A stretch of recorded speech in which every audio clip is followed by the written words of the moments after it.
সেবার বছরের শেষে বেজায় ঠান্ডা পড়েছিল। সারা সপ্তাহ আপিসে কলম পিষে প্রাণ ওষ্ঠাগত হয়ে গিয়েছিল।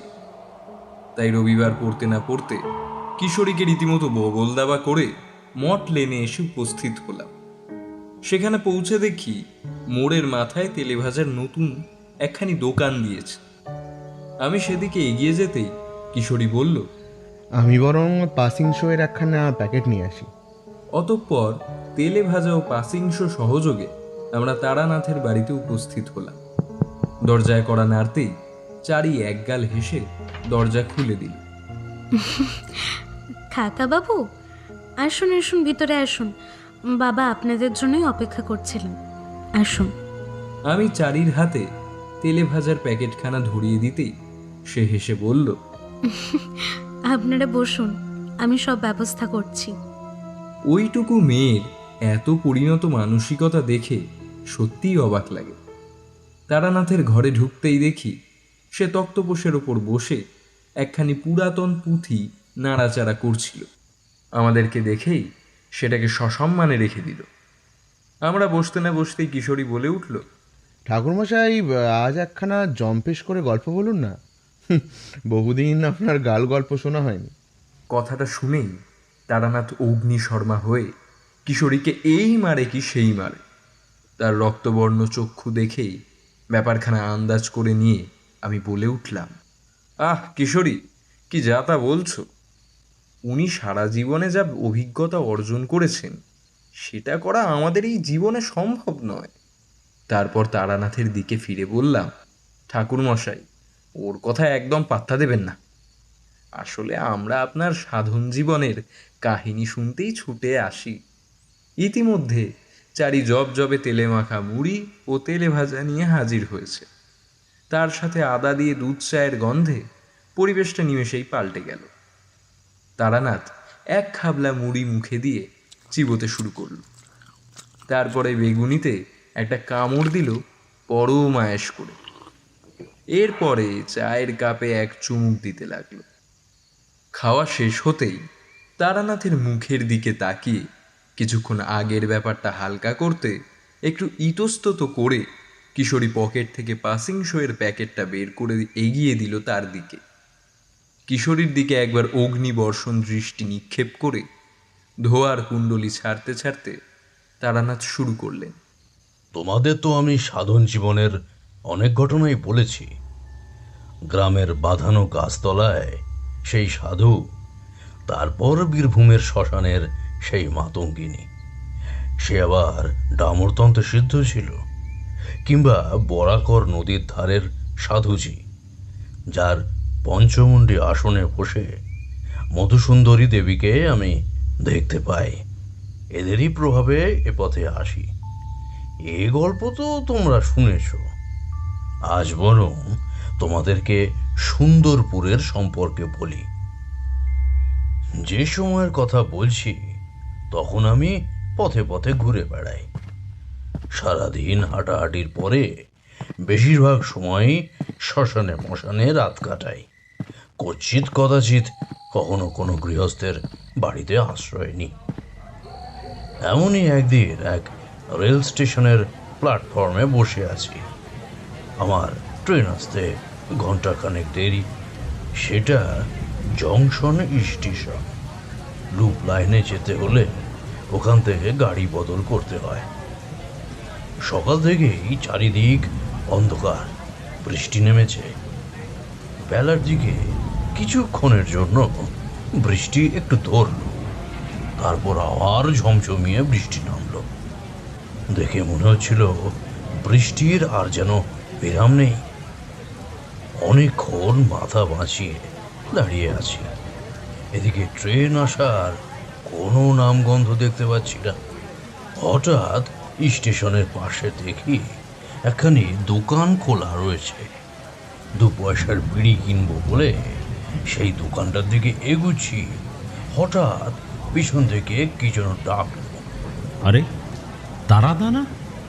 আমি থমকে দাঁড়ালাম।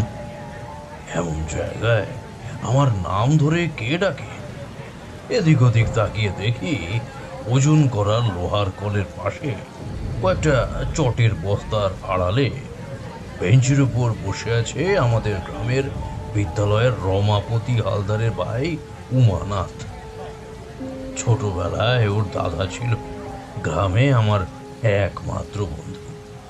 দুজনে মিলে কতবার ওদের পুকুর থেকে মাছ ধরতে গেছি। তাই এতদিন পরে পুরনো বন্ধুর ভাইকে দেখে হাসি মুখে এগিয়ে গেলাম। উমানাথও উঠে এসে আমার হাত ধরে বলল, তারাদা কেমন আছো? কতদিন পরে দেখা হলো বলো তো। আচ্ছা, দাদার মুখে শুনেছিলাম তুমি নাকি সাধু হয়ে গেছিলে। উমা, সংস্কৃতে সাধু মানে ভালো লোক, সেটাই হওয়ার চেষ্টা করছি বটে, তবে ভেগধারী সন্ন্যাসী হইনি। তা তুই এখানে কেন? কথাটা শুনে খানিকক্ষণ চুপ করে রইল উমানাথ। তারপর একটা দীর্ঘশ্বাস ছেড়ে বলল, দাদা, ওই দোকানটায় চলো, চা খেতে খেতে কথা বলি। উমার সাথে সেই দোকানের সামনে রাখা বেঞ্চের উপরে গিয়ে বসে পড়লাম। ও চায়ের কথা বলল, তারপর বলল, দাদা, তার আগে বলো তুমি কোথায় যাচ্ছিলে? বিশেষ কোথাও না, ওই বাড়ি ছাড়ার পরে এইরকমই ঘুরে ঘুরে বেড়াই তো। এক জায়গায় থাকি না বেশি দিন। কেন বলতো, কি হয়েছে? চায়ের ভাঁড়ে এক চুমুক দিয়ে উমা বলতে শুরু করলো, দাদা, আমার মেয়েটাকে মনে হয় আর বাঁচাতে পারবো না। কত ডাক্তার বদ্দিকেই তো দেখালাম, কিন্তু কোনো রকম ফল পেলাম না। কেউ নাকি ওই অসুখের কারণটাই ধরতে পারেনি। শেষমেশ গিন্নির কথা শুনে ওর গ্রামের গুণিনের সন্ধানে বেরিয়েছি। গুণিনের কথা শুনেই আমি রীতিমতো চমকে উঠলাম। ওকে কথা শেষ করতে না দিয়েই প্রশ্ন করে বসলাম, কি হয়েছে আমাকে গোড়া থেকে বলতো, কোনো কিছু কিন্তু লুকাবি না, কেমন? সব বলবি। উমাপতি একবার আমার দিকে তাকালো, তারপর ধরে আসা গলাটাকে খাকারি দিয়ে পরিষ্কার করে বলতে শুরু করলো, দাদা, তুমি তো জানো আমাদের গ্রামের বেশিরভাগ মানুষের জীবন জীবিকা হলো চাষবাস আর মাছ ধরা। কেউ কুমোর, কেউ আবার পাট বোনার কাজও করে। তুমি কলকাতা চলে যাবার পরে ৬০-৭০ ঘর বাগদি, ৪০-৪৫ ঘর তাঁতি, দুলে আর ৩ ঘর বামুন মিলে আমাদের গ্রাম। আমার একটা মনোহারীর দোকান আছে বাজারের মধ্যে। ফি সপ্তাহে প্রায় সময়ই কলকাতা থেকে মালপত্র এনে বেশ ভালোই চলছিল। এতদিন পরেও গ্রামের মেয়েদের একটা পাঠশালা ছাড়া আর কোনো বিদ্যালয় নেই। তাও শুধু হরিনাথ পণ্ডিতের পাঠশালা ছাড়া আর কিছুই ছিল না। 4টে গ্রাম ছাড়িয়ে মেয়েদের বিদ্যালয় আছে ঠিকই, কিন্তু অতদূর নিয়ে যাওয়া আসা করা 4টিখানি কথা নয়। সেই কারণে মেয়ে মিনিকে পাঠিয়েছিলাম কলকাতায় আমার শালির কাছে। এই আশ্বিনে 17তে পা দিল মিনি। ও এবার ইন্টার পাশ করে কলেজে ভর্তি হয়েছে। বেশ অনেক দিন পরে গ্রামের ভিটেতে ঘুরতে এসেছিল সে। ঘটনাটা ঘটে আজ থেকে প্রায় মাসখানেক আগে। সেদিন ঠিক সন্ধেটা লাগার মুখে গ্রামের কালীমায়ের মন্দিরে পুজো দিতে এসেছিলেন মুখুজ্জে বাড়ির শীতল পিসি। পিসির বয়স 60 ছুঁই ছুঁই। স্বামী, সন্তান, নাতি নাতনি নিয়ে সুখের সংসার। নিত্যই মায়ের থানে পুজো দিতে আসেন তিনি। শনি আর মঙ্গলবারে ঘটাটা একটু বেশি হয়। তা হবে নাই বা কেন? এই মায়ের কৃপাতেই তো গ্রামের বাজারে এত বড় চাল কল আর 3খানা তেলের মিল চলছে ওদের। এর সাথে প্রতি বছর মায়ের বার্ষিক পুজোতে গোটা গ্রামবাসীকে পাত পেড়ে খাওয়ান। জগন্নাথ পিসেমশাই আজ থেকে প্রায় বছর 20 আগে পক্ষাঘাতে পঙ্গু হয়ে পড়েন। এরপর সবকিছুর দায়িত্ব নেন পিসিমা। বাড়ির সব কাজকর্ম সেরে ব্যবসাটাকে নিজের কৃতিত্বে বড় করেন। এরপর ধীরে ধীরে তেলের মিল খোলেন। এখন বয়সের ভারে অনেক নুব্জ হয়ে পড়েছেন পিসি, তাই এখন সব কিছু ছেলে নকুল সামলায়। চালাক চতুর ছেলে, 12 ক্লাস অবধি পড়াশোনাও করেছে। এই তো মাসখানেক হলো তার বিয়েও দিয়েছেন পিসি। মেয়ে হুগলি জেলার পাল্টিঘর। নকুলের বউয়ের স্বভাব চরিত্রের যেমন ঠান্ডা, তেমন কাজকর্মেও ভারী চটপটে। বছর ঘুরতে না ঘুরতে একেবারে যমজ বাচ্চার জন্ম দিল, এক ছেলে আর এক মেয়ে। এত সুখের পরেও পিসি কিন্তু নিত্য পুজো দিতে কখনোই ভোলেন না। নাতি নাতনি হবার পরে মায়ের সামনে দুহাত জড়ো করে নম করলেন পিসি। মা, মাগো, রক্ষে করো মা, তুমিই সব। জয়ন্তী, মঙ্গলা কালী, ভদ্রকালী, কপালিনী ইত্যাদি বলে টলে আরতি করার পরে প্রদীপটা মায়ের পায়ের সামনে রাখলেন। তারপর প্রসাদের ডালিটা নিয়ে ধীর পায়ে নিজ বাড়ির উদ্দেশ্যে রওনা দিলেন। হঠাৎ তার নজরে পড়ল মন্দিরের বাইরে ঝোপ জঙ্গলের মধ্যে কি একজন শুয়ে রয়েছে।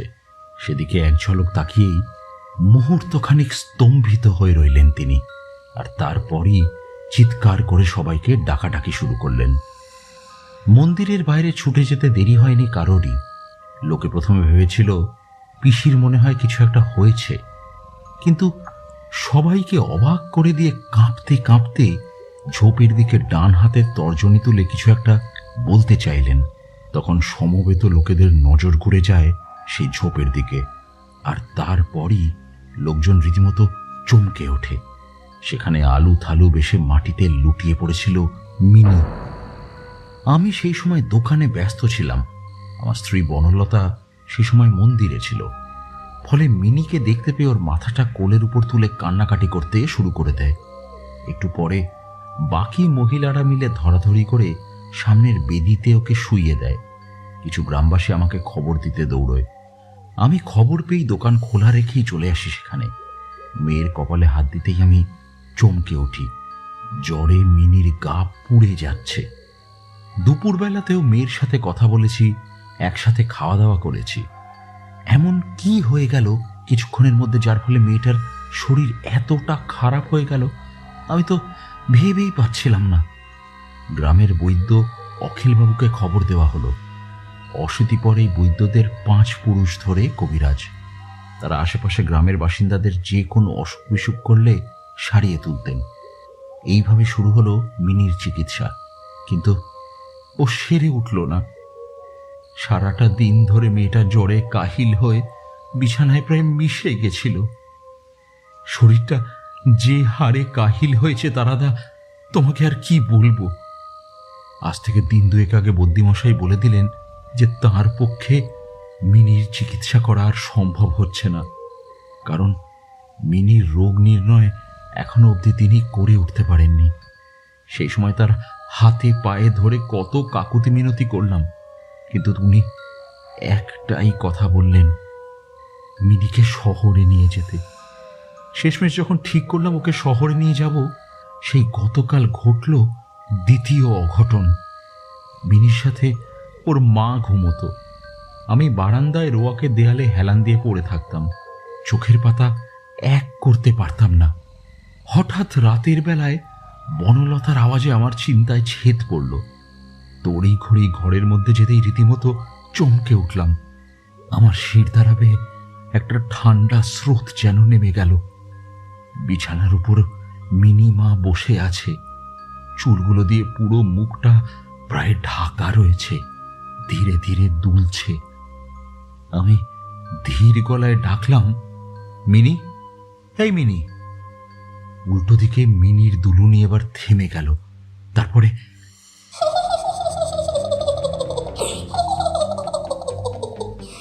এক পৈশাচিক হাসি হাসতে লাগলো সে। বনলতা এতক্ষণ মিনির পাশেই দাঁড়িয়েছিল। হাসি শুনে এক দৌড়ে আমার পাশে এসে দাঁড়ালো। ততক্ষণে মিনি একদিকে মাথাটা হেলিয়ে দিয়েছে, ফলে খানিকটা চুল সরে যেতেই ওর মুখের কিছুটা অংশ দেখতে পেলাম। কিন্তু এ কি, ওর চোখগুলো এরকম সাদা কেন? ঠোঁট দুটো ফাঁক হতে আরো চমকের বাকি ছিল। এত কালো দাঁত তো মিনির কোনো কালেই ছিল না। সে চিরটা কাল পরিষ্কার থাকতেই পছন্দ করে। হঠাৎ করেই ওর মুখের ভেতর থেকে ভেসে আসতে লাগলো দুর্বোধ্য ভাষা। ওই ভাষায় কাউকে কিছু বলছে মিনি। এবারে বনলতা বিন্দু মাত্র দেরি করল না। তৎক্ষণাৎ বাড়ির ঠাকুরের আসন থেকে গঙ্গার জলের ঘটি নিয়ে এসে খানিকটা ছিটিয়ে দিল মিনির গায়ে। সাথে সাথেই মিনি একটা আর্ত চিৎকার করে বিছানায় ঢলে পড়ে গেল। বেশ কিছুক্ষণ পর মিনির জ্ঞান ফিরে এলো। এবার কিন্তু শরীরটা দুর্বল, কিন্তু আগের সেই অস্বাভাবিকতা নেই। বেশ কিছুক্ষণ সব ঠিকঠাক ছিল। গন্ডগোল বাঁধল আরো কিছুক্ষণ পরে। হঠাৎ সামনের দেয়ালে কিছু একটা ঝিকমিক করে উঠল, যেন মনে হলো চকচকে কোনো জিনিস রয়েছে। সেদিকে চোখ পড়তেই আমি পিছন ঘুরে পাথরের মতো এক জায়গায় স্থান হয়ে গেলাম। সেই সাথে বনলতাও কিছুটা আমার দিকে সরে এসেছে। সামনের দৃশ্য দেখে বিস্ময়ে হতবাক হয়ে গেলাম। মিনি এক হাতে ছুরি নিয়ে দাঁড়িয়ে আছে। চোখের কোনো কালো অংশ নেই, পুরোটাই যেন সাদা। যেন মনে হচ্ছে কোনো কালেই ওর চোখগুলো স্বাভাবিক ছিল না। মুখ দিয়ে কেমন একটা গো গো শব্দ বের করছিল। হঠাৎ করেই ডান হাতের ছুরি দিয়ে নিজের ডান হাতের তালু বরাবর চালিয়ে দিল। সাথে সাথেই ফিনকি দিয়ে রক্ত বেরিয়ে পড়ল। বনলতা মিনি বলে কাতর স্বরে আর্তনাদ করে উঠল। কা কা করে করে পাশের বাগানের আম গাছ থেকে এক ঝাঁক কাকের দল কোথায় যেন উড়ে চলে গেল। মিনির মুখ দিয়ে বেরিয়ে আসতে লাগলো এমন একটা বীভৎস চিৎকার, যা শুনে আমাদের রক্তহীন হয়ে যেতে লাগলো। শেষমেশ অনেক কষ্ট করে বনলতা গঙ্গা জল এনে ওর গায়ে ছিটিয়ে দিতেই কেমন যেন লুটিয়ে পড়ল মিনি। পুরো ব্যাপারটা দেখে আমার মাথার মধ্যে সবকিছু তালগোল পাকিয়ে যেতে লাগলো। কখনো মাথাতেই আসেনি যে আমার মেয়ের জীবনে এমন কালো দিন আসতে পারে। এটা আমি স্বপ্নেও ভাবিনি তারাদা। উমানাথের কথা শেষ হতেই আমি বেশ কিছুক্ষণ চুপ করে রইলাম। তারপর উমানাথকে বললাম, উমা, তোর যদি অসুবিধা না থাকে তাহলে আমি একটা কথা বলবো। হ্যাঁ দাদা, বলো না। যদি আমি একবার তোর মেয়েকে দেখি তাহলে কি তোর কোনো অসুবিধা আছে? দাদা, সত্যি বলছো? তুমি যাবে আমার বাড়িতে? দেখ উমা, আসলে গুরুদেবের কৃপায় আমি কিছু গুণের অধিকারী, যার ফলে এইটুকু এই মুহূর্তে বলতে পারি, মিনি মায়ের সামনে ঘোর বিপদ উপস্থিত। চল চল, বাকি কথা তোদের গ্রামে গিয়ে বলবো, চল। উমানাথ আমার পায়ে পড়ে সাষ্টাঙ্গে প্রণাম করতে গেছিল। আমি কোনো রকমে ওকে ধরে ফেললাম। ওকে বললাম, তাড়াতাড়ি চল, নইলে আসন্ন বিপদ থেকে মিনিমাকে বাঁচানো দুষ্কর হয়ে পড়বে। কথাটা শুনে হঠাৎ যে কি হলো ওর, আমি ঠিক বুঝতে পারলাম না। আমার হাতটা ধরে টানতে টানতে ও আমাকে ওই উল্টো দিক থেকে আসা আরেকটি রেলগাড়ির কামরায় বসিয়ে দিল, আর পাশে নিজে বসলো। গোটা রেলগাড়ির যাত্রায় আমি একটা কথাও বললাম না। আমার ভাবগতি বুঝতে পেরে উমাও চুপ করে রইল। যখন ট্রেন থেকে নামলাম, দেখি স্টেশনের পাশে না আছে গরুর গাড়ি না অন্য কিছু। যখন গ্রামের দিকে রওনা দিলাম, তখন দিনের আলো নিভে এসেছে। এখানে বৃষ্টি হয়েছিল খুব। মাঠে ঘাটে জল থই থই করছে, পথ বিচল। সারাদিন জল হয়ে সব একটু খান্তি দিয়েছে, কিন্তু বিশেষ ভরসা পাওয়া গেল না। আকাশে মেঘের কোলে কোলে চমকাচ্ছে বিদ্যুৎ, ঠান্ডা শিরশিরে বাতাস বইছে পূব দিক থেকে।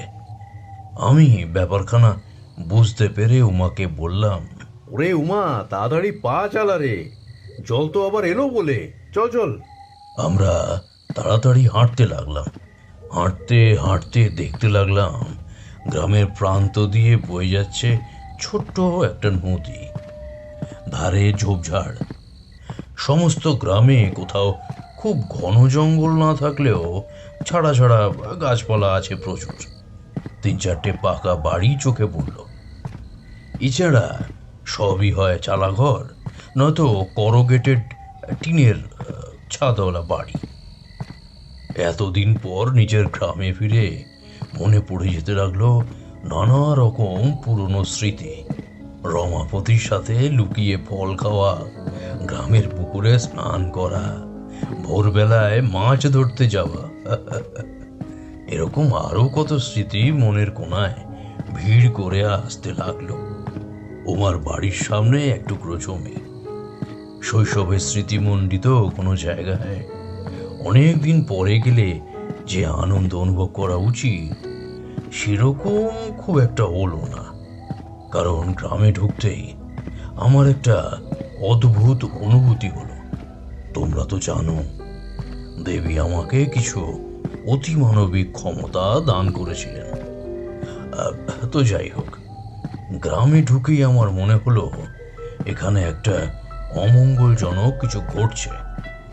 সেটা কি তা আমি কিন্তু তখনই বুঝতে পারলাম না বটে, কিন্তু মনের ভেতর কেমন একটা অস্বস্তি পাক খেতে লাগলো। কি হয়েছে দাদা? না না, কিছু না। উমার স্ত্রী বনলতা বেশ সাধ্যী। আমরা যখন পৌঁছালাম তখন দেখি সে রোয়াকে বসে আনাজ কাটায় ব্যস্ত। আমাদের উপস্থিতি সে একবারের জন্য টেরই পায়নি। এবার উমা খানিকটা গলা খাঁগারি দিতেই আমাদের দিকে চাইল সে, তারপর আমার দিকে বিস্ময়ে দেখতে লাগলো, কিন্তু মুখে কিছু প্রকাশ করলো না যে স্বামীর ওপরে সে রীতিমতো অসন্তুষ্ট। সে তাকে বারংবার বলে দিয়েছিল তাদের গ্রাম থেকে বজ্রগুণিনকে ডেকে আনার জন্য। আমাকে আগে কখনো দেখেনি বটে, কিন্তু হাব ভাব দেখে বুঝতে পারলো আমি তার স্বামীর খুব বড় বন্ধু। মেয়ে কলকাতায় পড়াশুনো করলেও এই গায়ে এখনো শহরের চালচলনের ঢেউ এসে দোলা দেয়নি। সেকালের মতো একটা জল ভর্তি গাড়ুর উপর পাট করা গামছা এনে রেখে চলে যাওয়ার উপক্রম করলো বনলতা। উমা সাথে সাথে বলে উঠল, ও বউ, কোথায় চললে? মানে তোমাকে তো আসল কথা বলা হয়নি। কথাটা শুনে বনলতা কঠিন মুখ করে উমার মুখের দিকে চেয়ে রইল। সেই দিকে দৃকপাত না করে উমা বলতে শুরু করলো, আরে, উনি হলেন তারানাথ তান্ত্রিক। ছোটবেলায় এই গ্রামেই থাকতেন, পরবর্তীতে ওনারা এই গ্রাম ছেড়ে চলে যান। আজকে উমার কথা শেষ হওয়ার আগে বনলতার চোখের মধ্যে জল ছলছল করে উঠল। সে এক ছুটে আমার পা জড়িয়ে কাঁদতে শুরু করলো। বৌমা, কঠিন সময়ে ভেঙে পড়তে নেই। আমি উমানাথের মুখে সবকিছু শুনেছি। চেষ্টা করব তোমাদের মেয়েকে এই বিপদ থেকে উদ্ধার করতে, কিন্তু সেই উপাচার করার আগে একবার মিনিমাকে দেখতে চাই, তারপর যা বলার বলবো। এরপর উমা আর বনলতা মিলে আমাকে ঘরের ভেতরে নিয়ে গেল। সেখানে উপস্থিত হয়ে দেখি একটা বছর 17 মেয়ে শুয়ে আছে বিছানার উপরে। ঘরের মধ্যে প্রবল ঋণাত্মক শক্তির প্রভাব আমি টের পাচ্ছি।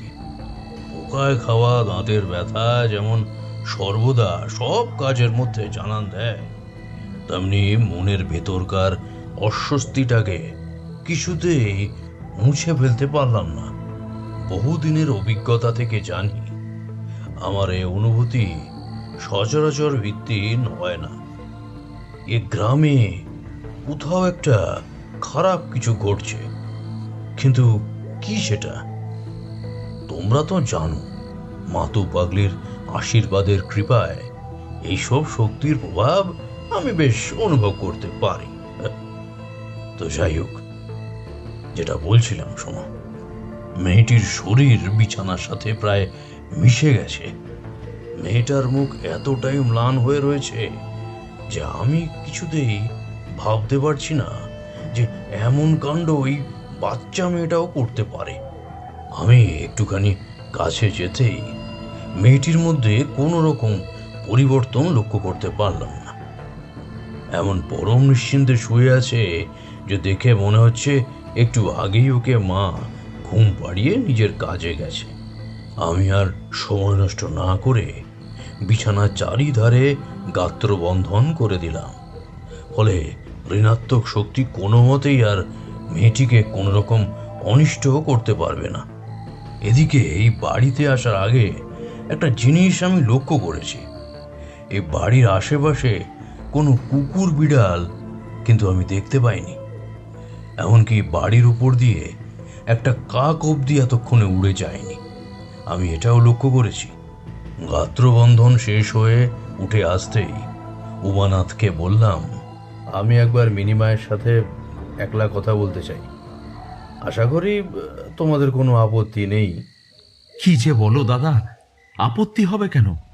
কিন্তু মুশকিলটা হচ্ছে ও তো সারাদিন শুয়ে ঘুমিয়ে থাকে। তুমি কি আদৌ কথা বলতে পারবে ওর সঙ্গে? উমা, সেটা তোকে ভাবতে হবে না। তুই একবার ওকে ডাক। আমার কথায় উমা একবার বনলতার দিকে তাকিয়ে তারপর মেয়ের দিকে এগিয়ে গেল। তারপর খুব নিচু স্বরে তাকে ডাকতে লাগলো। মিনিমা, চোখ খোল, চোখ খোল মা। সকাল হয়ে গেছে যে, কিছু খাবি না? কে কে? ও বাবা, ও ঘুম পাচ্ছে বাবা, আর একটু পরে উঠি। একবার চোখ খুলে দেখ কে এসেছে তোর সাথে কথা বলতে। এবারে মিনি একটুখানি পাশ ফিরে আমার দিকে তাকালো। আমাকে সে কোনোদিনও দেখেনি, তাই বিস্মিত হয়ে তাকিয়ে থেকে প্রশ্ন করলো ওর বাবাকে। উনি কে বাবা? উনি হলেন তারানাথ জেঠু, খুব বড় সিদ্ধ পুরুষ। তোর শরীর খারাপ শুনে তোকে দেখতে এসেছেন। আপনি কেমন আছেন জেঠুমণি? আমি ভালো আছি মা। তোমার শরীর এখন কেমন আছে? সারাদিন গায়ে খুব ব্যথা হয়। রাতের বেলা জ্বরটা এত বেড়ে যায় যে তখন আমি বেহুশ হয়ে পড়ি। সকালবেলা উঠে দেখি কখনো হাতে চোট রয়েছে, আবার ঘাড়ের যন্ত্রণায় মাথাটা ছিঁড়ে যাচ্ছে। কিছু ভালো লাগছে না জেঠুমণি। আমি কোনোদিনও ঠিক হব না, কোনোদিনও না। আহা, কাঁদছো কেন? তার চেয়ে বরং আমি তোমাকে কিছু প্রশ্ন করি, তুমি আমাকে সব সত্যি কথা বলবে কিন্তু, কেমন? আমার কথা শুনে কোনো উত্তর না দিয়ে মিনি ওর বাবা মায়ের দিকে অসহায় দৃষ্টিতে তাকিয়ে রইল। উমা মিনির চাহনি দেখে বুঝতে পারল যে ওদের সামনে মিনি কিছু বলতে চাইছে না। তাই সে হালকা কাশি দিয়ে আমাকে উদ্দেশ্য করে বলল, আচ্ছা তারাদা, তোমরা কথা বলো, আমরা একটা কাজ সেরে আসছি। আমি বাইরেই আছি, দরকার পড়লে আমাকে ডেকে নিও। কথাটা বলে উমা সেখান থেকে উঠে বাইরের দিকে যেই পা বাড়িয়েছে অমনি আমি বললাম, দরজাটা খোলা থাক, যদি কোনো কিছু দরকার লাগে। ওরা বাইরে যেতেই আমি মিনির দিকে তাকিয়ে নরম স্বরে বললাম, তা হ্যাঁ মামনি, এখন বলো তো তোমার কি সমস্যা, কি হয়েছে তোমার? আমার কথা শুনে জোরে একটা দীর্ঘশ্বাস ছাড়ে মিনি। তারপর বলতে শুরু করে, জেঠুমণি, আমি কথাগুলো আপনাকে কিভাবে বলবো ঠিক ভেবে পাচ্ছি না। আপনি বিশ্বাস করবেন কি না আমি ঠিক জানি না। আমি জানি না আমি আপনাকে যে ঘটনাগুলো বলতে চাইছি সেগুলো আমার মনের ভুল নাকি সত্যি আমার সাথে ঘটে চলেছে প্রতিনিয়ত। এতটুকু বলে থামলো মিনি। তারপর ছোট করে একটা শ্বাস নিল। ওর কথা শুনে আমি ভ্রু কুঁচকে গম্ভীর কণ্ঠে বললাম, আসলে কি হয়েছে মিনি, সবকিছু খুলে বলো তো আমায়। তোমায় এরকম দেখাচ্ছে কেন? আমার কথা শুনে বেশ কিছুক্ষণ চুপ করে রইল মিনি। তারপর আমার দিকে তাকিয়ে বলতে শুরু করলো তার আখ্যান। আসলে জেঠুমণি, প্রায় 1 মাস আগে থেকে প্রতি রাতেই হঠাৎ করে মাসির বাড়িতে আমার ঘরের মধ্যে কিছু একটা শব্দ হয়। যখনই আমি ঘুমোতে যাব বলে বই খাতা টেবিলের উপরে তুলে রেখে বিছানায় শুয়ে পড়ি আর ঘুমটা ধীরে ধীরে আসতে শুরু করে, তখনই একটা অদ্ভুত শব্দ আমার পুরো ঘরটার মধ্যে ছড়িয়ে পড়ে, আর সেই কারণে প্রতি রাতেই আমার ঘুম ভেঙে যায়। বারবার খালি মনে হয় আমার আশেপাশে কেউ লুকিয়ে আমাকে দেখছে।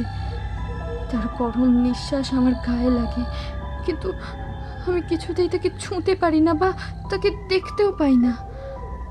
তবে বিশ্বাস করুন জেঠুমণি, আমি জানি না এটা আমার মনের ভুল নাকি সত্যি, তবে অদ্ভুতভাবে যখনই রাতে ওই শব্দটা আমার ঘরের মধ্যে হয়, আর যদি আমার ঘুম ভেঙে যায়, তারপর কিছুক্ষণ এমন চলার পরে প্রচণ্ড ঘুম পেয়ে যায় আমার। সকালে যখন ঘুম ভাঙে ততক্ষণ অনেক বেলা হয়ে যায়। আর সব থেকে অস্বস্তিকর বিষয় হলো আমার সারা শরীরে চোট আঘাতের চিহ্ন থাকে। এতটুকু বলেই হাপুস নয়নে কাঁদতে লাগলো মিনি। ওকে সান্ত্বনা দিয়ে গম্ভীর কণ্ঠে আমি বললাম, শান্ত হও মা, আর ঠিক কি কি ঘটেছে তোমার সাথে সবকিছু আমার কাছে খুলে বলো। তবে এ ব্যাপারে কি তুমি এর আগে কারো কাছে কিছু বলেছো, নাকি আমার কাছেই আজ প্রথম বলছো? আমার কথা শুনে নিজেকে যতটা সম্ভব শান্ত করে নিয়ে আবার বলতে শুরু করলো মিনি। জেঠুমণি, এই ব্যাপারে আমি সবার আগে আমার বান্ধবীদের সাথে কথা বলেছিলাম। তারা আমার কথা শুনে প্রথমে বিশ্বাস করলেও পরে আমি এইসব ব্যাপারে কোনো প্রমাণ দিতে পারিনি তাদের। যেহেতু আমি কোনো প্রমাণ দিতে পারিনি, তাই ওরা ভেবে নিয়েছিল যে আমি তাদের ভয় দেখানোর জন্য মিথ্যে গল্প বানিয়ে বলছি। কিন্তু বিশ্বাস করুন জেঠুমণি, কলকাতায় থাকাকালীন সত্যি প্রতিদিন রাতে আমার সাথে এই ঘটনাগুলো ঘটে যাচ্ছিল। এতটুকু বলতেই মিনিকে থামিয়ে দিয়ে আমি বললাম, আচ্ছা, বাড়িতে তোমার বাবা মাকে এসব ব্যাপারে কোনো কিছু বলনি? জেঠুমণি, এরকম চলতে থাকলে আমার পড়াশোনায় খুব ক্ষতি হচ্ছিল। তখন আমি মাকে চিঠি লিখে সব কিছু জানাই। ছোটবেলা থেকেই আমার মা ছিল খেলার সাথী, আবার বান্ধবীও। আমি খুব গর্বিত ছিলাম এই কারণে যে এরকম একজন মানুষ আমার মা, যিনি সব সময় চেয়েছেন যাতে আমি ডাক্তার হতে পারি। আমার চিঠি পেয়ে মা মাসির বাড়িতে আসে। সে রাতে মা আমার সব কথা বিশ্বাস করে আমার ঘরের বিছানায় শুয়েছিলেন। আশ্চর্যজনক ঘটনা ঘটলো রাতের বেলায়। রোজকার মতো পড়াশোনা করে আমি শুতে গেলাম বিছানায়। অন্য দিনের তুলনায় মনটা বেশি খুশি খুশি ছিল, কারণ মা আমার সাথে রয়েছে। আস্তে আস্তে যখন ঘুমটা পেতে লাগলো, ঠিক তখনই অদ্ভুতভাবে একই রকম শব্দ হলো, আর সাথে সাথেই আমার ঘুমটা ভেঙে গেল। গলাটা প্রায় শুকিয়ে এসেছিল।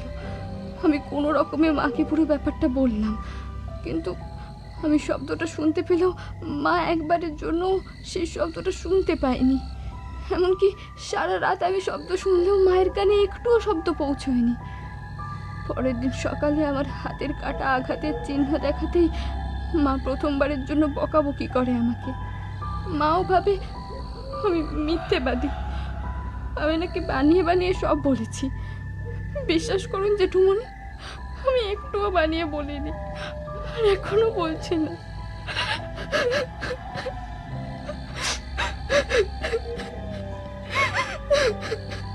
কথাগুলো বলেই হু হু করে কাঁদতে লাগলো মিনি। আমি বললাম, মিনি মামনি কান্নাকাটি করে না, কিচ্ছুটি হয়নি তোমার। আচ্ছা, এর পরে কি হলো সেটা বলো তো।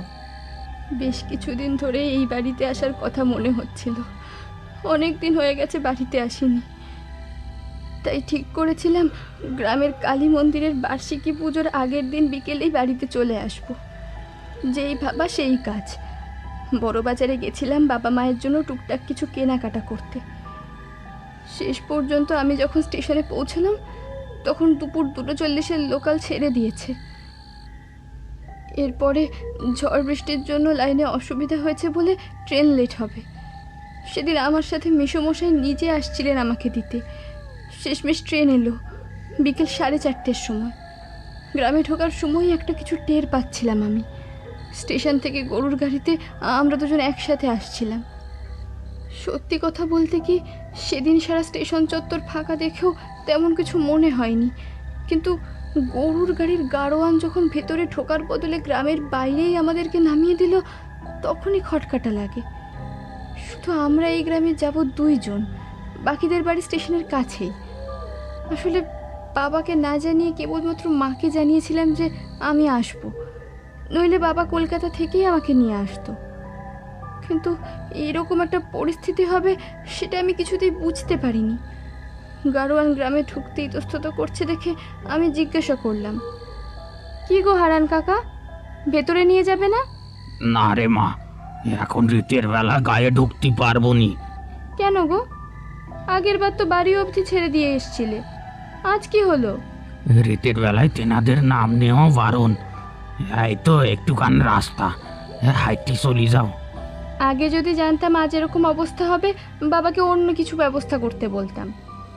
এই বলে আমি হাঁটা দিলাম গ্রামের দিকে। এমন সময় হারান কাকা আমাকে সাবধান করে বলেও যে পেছন থেকে কেউ ডাকলে আমি যেন পেছনে না ফিরি। এই বলে আর দাঁড়ায় না হারান কাকা। আমি সামনে এগোতে গিয়ে দেখি মেসোমশাই বেশ খানিকটা পিছিয়ে গেছেন। উনি আমাকে বললেন এগিয়ে যেতে। আমি নিজের মতো হাঁটতে শুরু করে দিলাম। রাস্তা দিয়ে আসতে আসতেই একটা পচা আষ্টে গন্ধ টের পাচ্ছিলাম আমি, তার সঙ্গে দম বন্ধ করা নিস্তব্ধতা। রাতের বেলায় গ্রামের রাস্তায় এমনিতেই একটু নির্জন থাকে, তা সে শীতের হোক কি বর্ষার রাত, কিন্তু এরকম শুনশান থাকে বলে কখনো শুনিনি। আমাদের গ্রাম থেকে অনেকেই শহরে আসা যাওয়া করে, কেউ যায় চাকরি করতে, আবার কেউ যায় ব্যবসা করতে, অনেকে আবার আমার মতো পড়াশোনা করতে যায়। অনেকেরই ফিরতে ফিরতে রাত হয়ে যায়। আজ তবে সব কিছু এত চুপচাপ কেন? আকাশে চাঁদ আছে ঠিকই, অল্প একটু মেঘও করেছে। যেখানে হারান কাকা আমাকে নামিয়ে দিয়ে গেছে সেখান থেকে আমাদের বাড়ি বেশ খানিকটা রাস্তা। যেতে যেতে খেয়াল করলাম চারিপাশে একটুও শব্দ নেই কোথাও, মানুষজন বা নেড়ি কুকুর কারো পাত্তা নেই, এমনকি গাছের পাতা অবধি নড়ছে না, একটা ঝিঝি পোকাও ডাকছে না আজ। শুধু চারদিকে দুঃস্বপ্নের মতো লেগে আছে কটু আষ্টে গন্ধ। সামনে তেমাথার মোড় থেকে একটা রাস্তা বেঁকে গেছে ডান দিকে।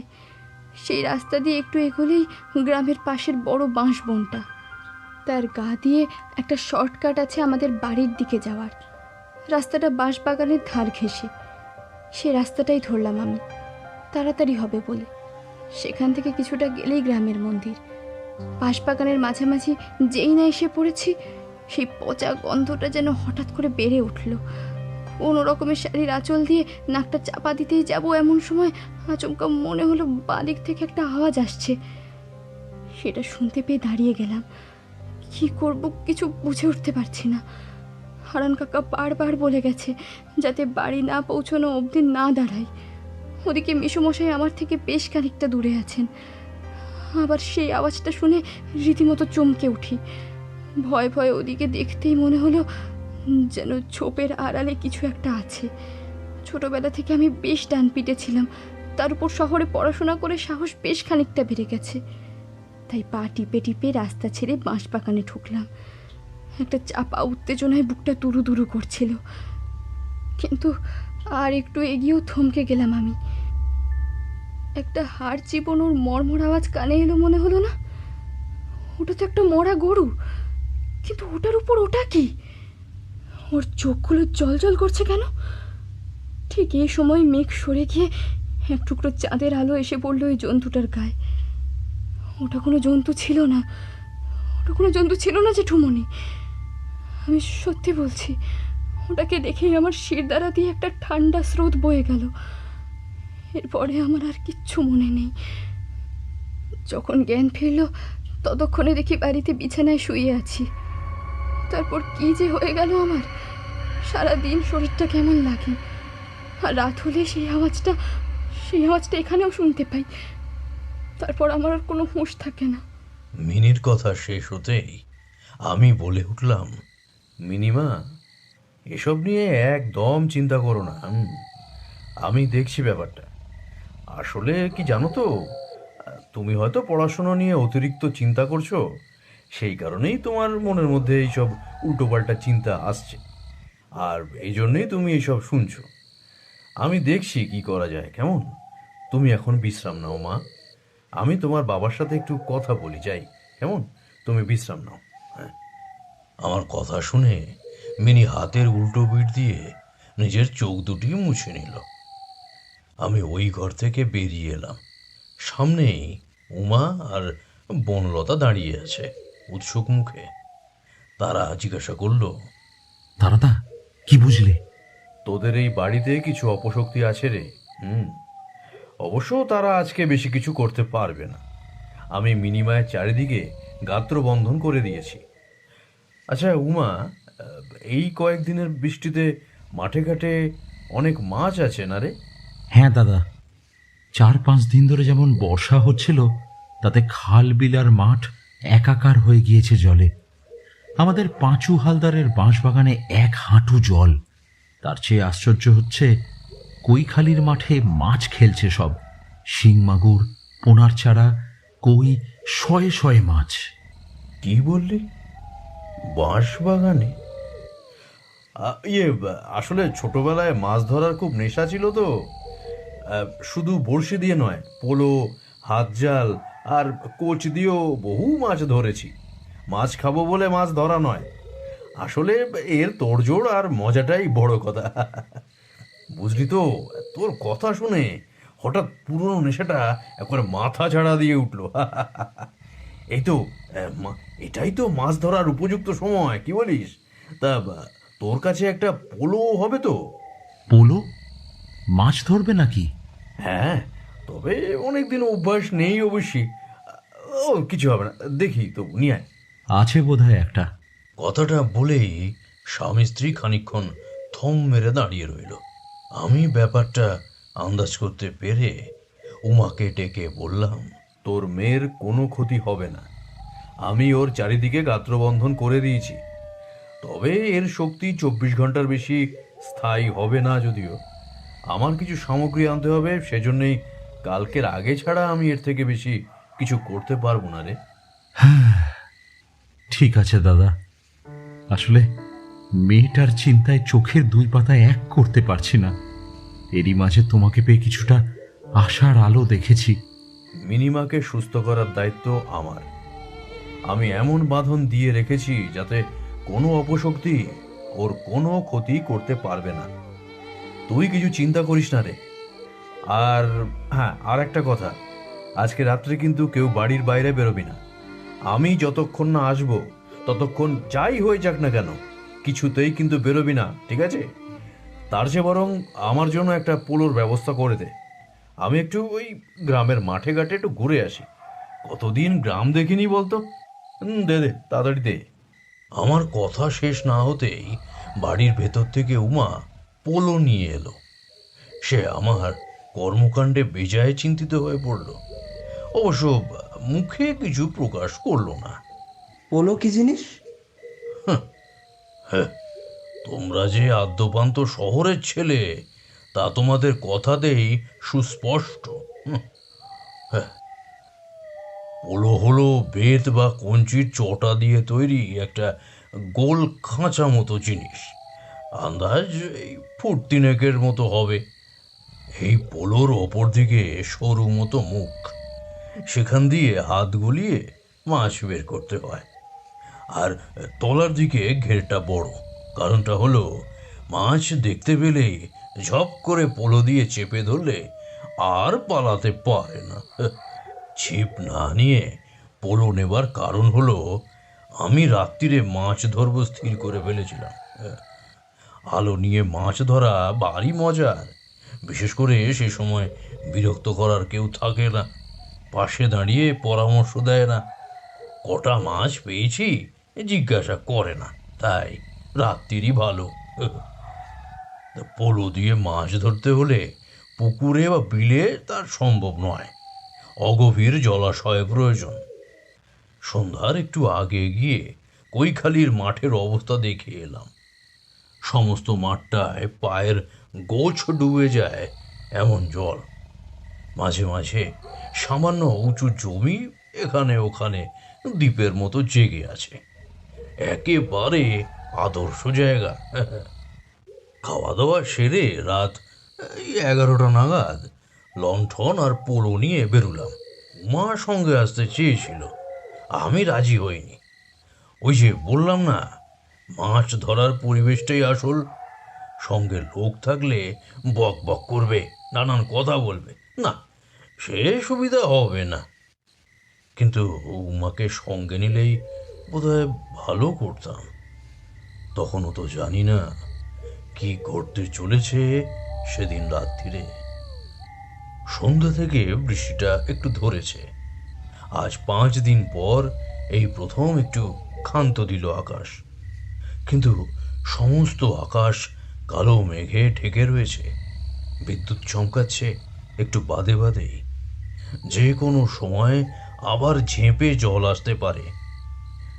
উমার কাছ থেকে তার বাঁশের হাতলওয়ালা ছাতাখানা চেয়ে এনেছি। সেটা বগলে রয়েছে, ভাঁজ করা। ছাতার ভেতরে আছে মুগার সুতো দিয়ে বোনা জালের থলে। মাছ পেলে তাতে রাখা হবে। আয়োজন সব ঠিক। এবার দেখা যাক কিরকম কি হয়। ভোর রাত অব্দি চেষ্টা তো চালিয়ে যাবই।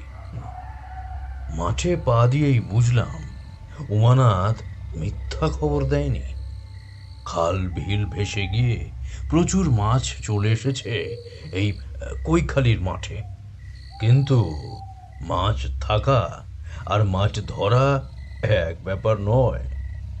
তুমি পোলো হাতে এগিয়ে গিয়ে ঝুপ করে চেপে ধরবে বলে মাছ এক জায়গায় দাঁড়িয়ে থাকবে, তা তো হয় না। জলের জীব, বহু কৌশল করে তবে এদের ধরতে হয়। কৌশল আমার অজানা নেই। ছোটবেলা থেকে মাছ ধরে আসছি।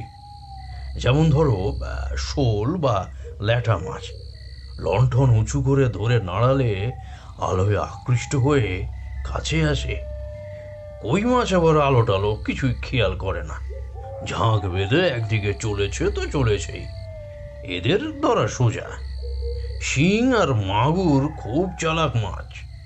মানুষ বা অন্য কিছুর সাড়া পেলেই সে আর এ তল্লাটে থাকে না, শোঁ শোঁ করে পালায়। এরা ছোটেও খুব জোরে। জলের মধ্যে দৌড়ে নাগাল পাওয়া যায় না। কিন্তু মজা হচ্ছে শিং মাগুর ছোটে একদম সোজা। কোন দিকে গেল খেয়াল করলে একটু পরে পিছন পিছন সেখানে হাজির হওয়া যায়। সচরাচর এরা তাড়া খেয়ে ওই আলের ধারে বা গাছের শেকড়ের কাছে গিয়ে আশ্রয় নেয়। খোলা জায়গায় থাকে না। অমন জায়গায় পোলো বসানো মুশকিল। তখন পা দিয়ে জলে শব্দ করতে হয়। ভয় পেয়ে মাছ আবার দৌড় দেওয়ার উদ্যোগ করলেই তাড়াতাড়ি পোলো বসিয়ে দিতে হয়। তো যাকে কথায় কথায় অন্য প্রসঙ্গ চলে এসেছি। তো এবার তাহলে আসল কথাটা বলি, শোনো। ঘন্টা দুয়েকের মধ্যে অনেক মাছ ধরে ফেললাম। মুগার সুতো দিয়ে তৈরি ব্যাগ এত ভারী হয়ে উঠেছে যে শক্ত সরু সুতো হাত কেটে বসে যাচ্ছে আমার। এদিকে আবার মেঘ ডাকতে শুরু করেছে। গা শিরশির করা বাদলা হাওয়া দিচ্ছে। বৃষ্টি ফের এলো বলে এবার বাড়ি চলে যাওয়াই ভালো। অনেকক্ষণ থেকেই মনের ভেতরে কেমন একটা অস্বস্তি হচ্ছিল। কি অস্বস্তি সেটা আমি ঠিক বলে বোঝাতে পারবো না। কোনো অমঙ্গল আসবার আগে থেকে আমি তা টের পাই। এ কথা তো আগেই বলেছি। এতক্ষণ মনের একেবারে তলার কোণের দিকে কোথাও একটা বিপদের পূর্বাভাস খচখচ করছিল। সেই কারণেই যেখানে মাছ ধরছিলাম সেখান থেকে উমার বাড়িটা পরিষ্কার দেখা যাচ্ছিল।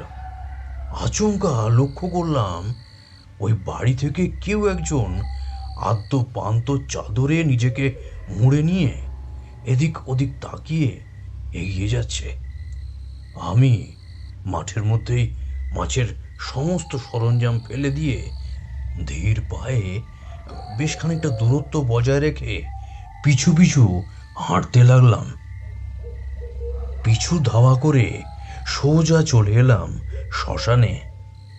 দূরে থেকেও আগুনের তাপ লাগছে গায়ে।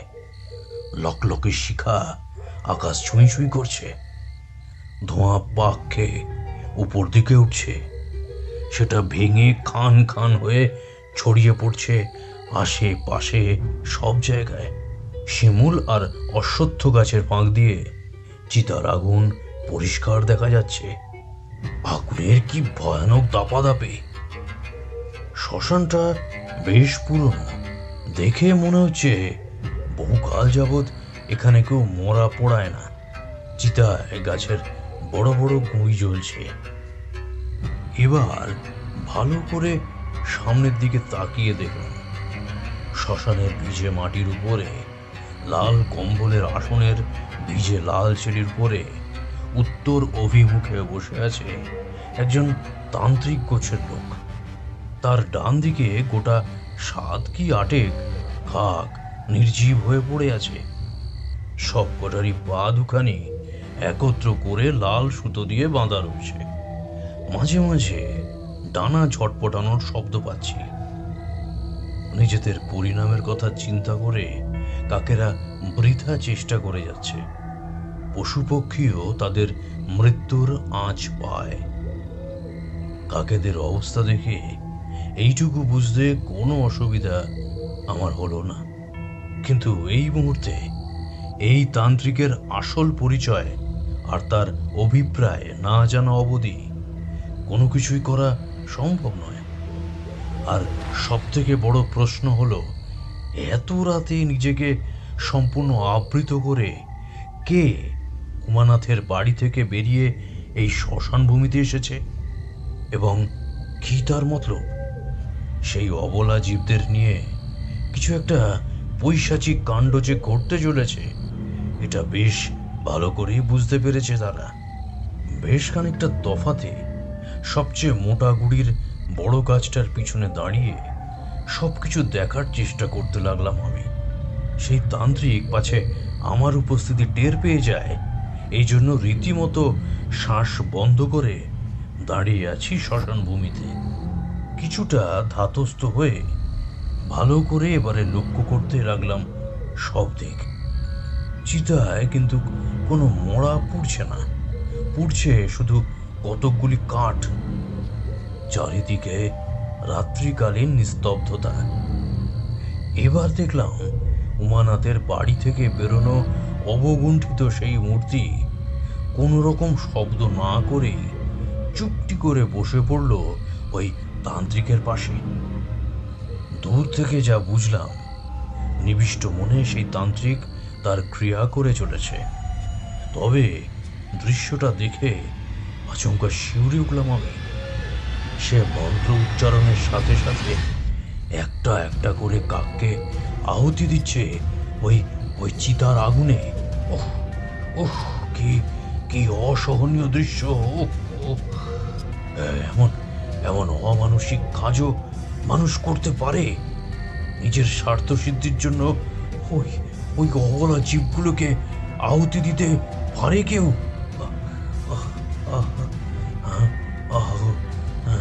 মৃত্যু যন্ত্রণায় তাদের গলা দিয়ে এক অদ্ভুত ধরনের বুক কাঁপানো এক বিরাট আওয়াজ বেরিয়ে আসছিল।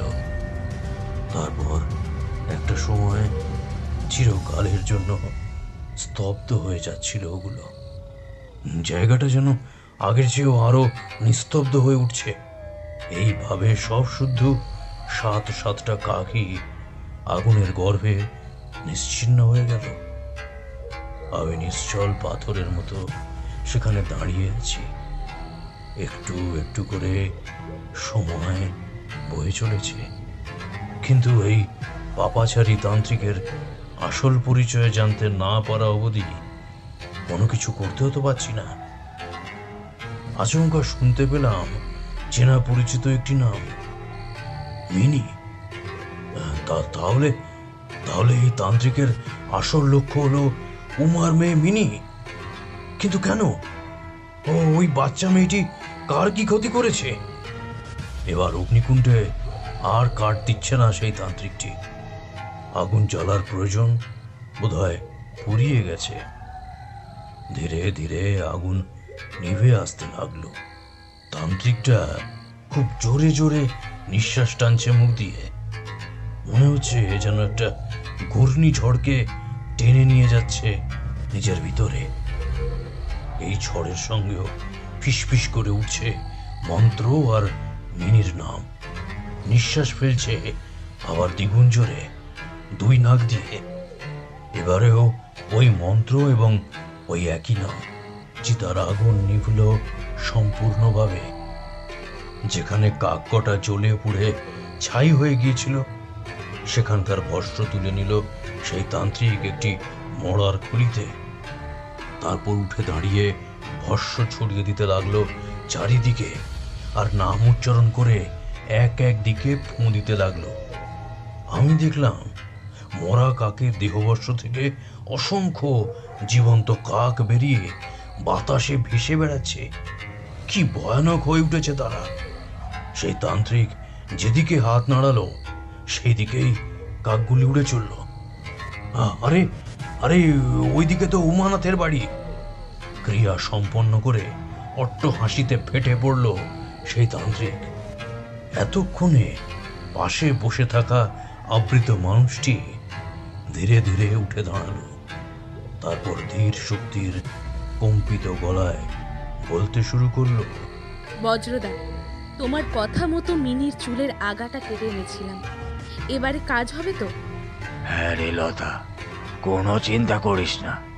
আমি তো তোকে আগেই বলেছি, মিনিকে বলে দিলে তবেই তুই পুত্র সন্তানের উত্তরাধিকারিণী হবি।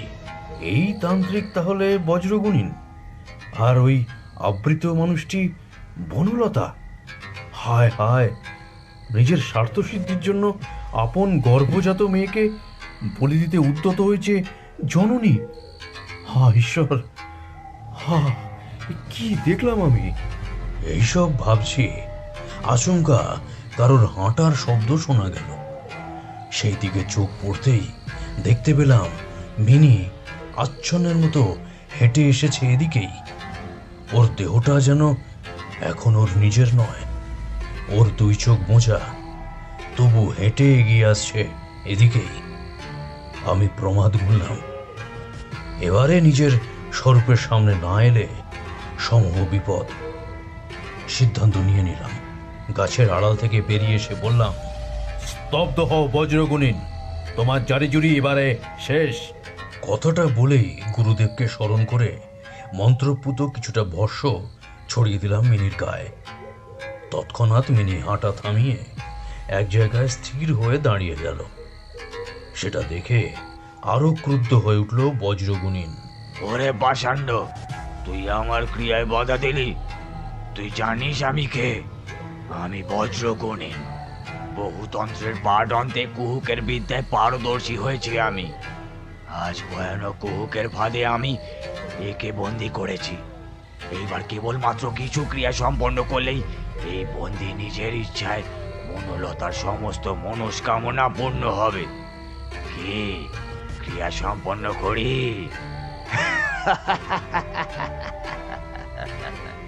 আমি এইবার হাত জোড় করে মাটিতে বসে বজ্রগুণিনের উদ্দেশ্যে কাতর কণ্ঠে বলে উঠলাম, দোহাই বজ্রগুণিন, আপনি এই অনর্থ করবেন না।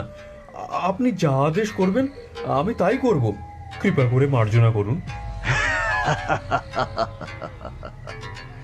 তাহলে স্বীকার করলি তো যে এই পৃথিবীতে আমার চেয়ে বড় আর কেউ নেই, এমনকি স্বয়ং ভগবানও না। তবে কি বলতো, আমি এতদিন সাধনা করেছি অমরত্ব লাভের আশায়, আর এর জন্য বড় জন কুমারীকে বলিও দিয়েছি। এই মিনি হলো 13 নম্বর। একে বলি দিলেই আমি পেয়ে যাব সেই অমরত্বের গূঢ় রহস্য। তাই একে আমার চাই। ঠিক আছে, আমি দিচ্ছি, এক্ষুনি দিচ্ছি। এই বলে ধীরে ধীরে উঠে দাঁড়িয়ে এগিয়ে গেলাম মিনির পাশে। তারপর তার হাতটা ধরে নিয়ে এগিয়ে যেতে লাগলাম বজ্রগুণিনের দিকে। কাঠের পুতুলের মতো এক পা করে আমার সাথে চলতে লাগলো মিনি নিজের মৃত্যুর দিকে। ওকে ওইখানেই বসিয়ে দে। বজ্রর কথা শুনে একবার তার দিকে তাকিয়ে আমি ওই বিশেষ স্থানে মিনিকে বসিয়ে দিতে উদ্যত হলাম। মিনিকে ওই স্থানে বসিয়ে দিতেই বজ্রর চোখে অমরত্বের নেশা যেন খানিকটা বেড়ে গেল। কিন্তু সে জানতো না যে আমিও তারানাথ তান্ত্রিক। তাই তার চোখকে ফাঁকি দিয়ে মিনির গলার মধ্যে গুরুদেবের দেওয়া মন্ত্রপুত রুদ্রাক্ষ পরিয়ে দিলাম। তারপরে কিছুটা পিছিয়ে দাঁড়িয়ে বজ্রের ক্রিয়াকলাপ দেখতে লাগলাম। বজ্রকে কেউ বাধা দিতে পারবে না এই ভেবে বজ্র তার পাশে রাখা খাঁড়াটি তুলে যেই না মিনির ঘাড়ে কোপ বসানোর জন্য মিনির ঘাড়ের কাছে আনলো, অমনি বজ্রের জীবনে নেমে এলো দুঃস্বপ্নের কালো দিন। ওর হাত থেকে খাঁড়াটা ছিটকে লাগলো বনলতার গায়ে। বজ্রের মনে হলো ওর মাথাটা যেন দুলে উঠল। এক মুহূর্তের মধ্যে তার বুকে অসম্ভব যন্ত্রণা শুরু হলো। মাথার শিরা ধমনীগুলি যেন ফেটে বেরিয়ে যেতে চাইছে। নিঃশ্বাস স্তব্ধ হয়ে আসছে। ধীরে ধীরে তার জীবনী শক্তি ক্ষয় হয়ে আসতে লাগলো। অমরত্ব পেতে চাওয়া লোভী গুণীন বজ্র একটা মরণ হেঁচকি তুলে চিরতরে পৃথিবী ছেড়ে বিদায় নিল। গুরুদেবের রুদ্রাক্ষের এমনই বিচিত্র লীলা। এদিকে আচমকা উমার চিৎকারে আমার সম্বিত ফিরে আসে। তাকিয়ে দেখি উমা সেখানে উপস্থিত হয়ে মেয়েকে পরম যত্নে নিজের বুকের মধ্যে আগলে রেখেছে। তার বুক ফাটা কান্নায় সমস্ত পরিবেশ এক পিতার যন্ত্রণার সাথে তালে তাল মেলালো।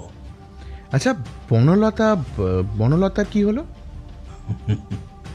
বলছি বজ্রর হাত থেকে ছিটকে আসা খাঁড়াটা সোজা গিয়ে বনলতার গলায় বিঁধে যায়। একটা কথা আছে জানো তো, নিজের কৃতকর্মের ফল তোমাকে ভোগ করতেই হবে। বনলতাও তার কৃতকর্মের ফল পেয়েছিল হাতে নাতে।